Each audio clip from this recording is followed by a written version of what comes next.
به نام خدا و با عرض سلام.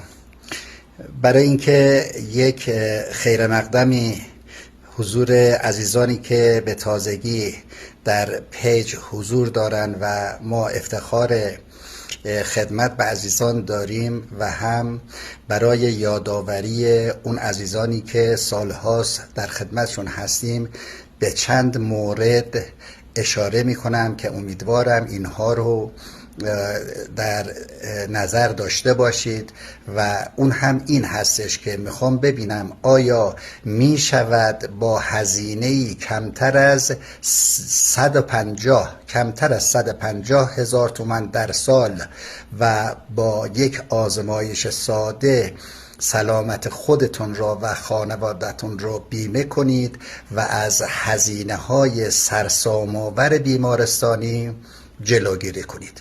بله میشه. راهش هم این هستش که عزیزان اگر نوار پی اچ سنج ادرار را که زیر 150 هزار تومان هزینه داره و برای یک سال برای کل اعضای خانواده کفایت میکنه، از اونهایی که لوازم پزشکی میفروشن تهیه کنید و پی اچ ادرار ناشتاتون رو طبق دومین پستی که در پیج وجود داره رصد بکنید، شما می توانید بر اساس اون نتیجه چیکار کنید؟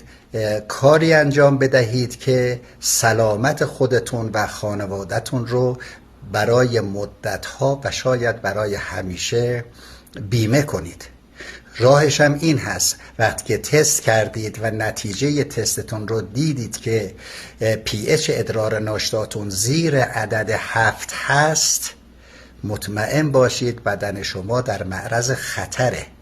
چیکار کنیم از 7 بره بالاتر؟ بایستی بالاتر از 7.4 باشه یا حداقل 7.4 باشه. راهش هم این است که شما بیایید فرمول 80-20 را برای خودتون در زندگیتون پیاده کنید. فرمول 80-20 معنیش اینه که شما اگر مواد غذایی خانواده‌تون رو 80% از مواد قلیایی و 20% از مواد کم اسیدی استفاده کنید، قطعاً به نتیجه مطلوب خواهید رسید.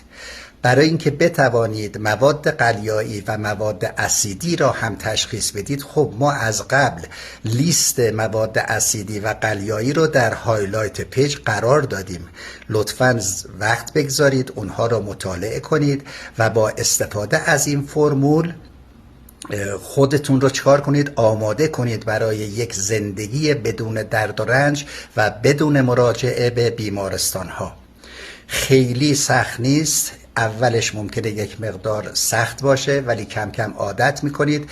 کما اینکه خیلی از دوستانی که به بنده پیام میدهند و ابراز محبت میکنند، خودشون بدون آنکه برنامه‌ای گرفته باشند یا برای برنامه غذایی که متاسفانه در جامعه بسیار گران هم هست هزینه کرده باشند، تنها با اصلاح سبک زندگی و با اصلاح تغذیه نتایج مطلوبی گرفتن که امیدوارم شما هم یکی از اونهایی باشید که در آینده به من اطلاع خواهید داد.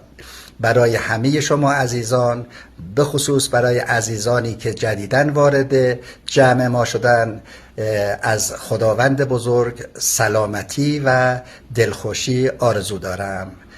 خدا حافظ شما.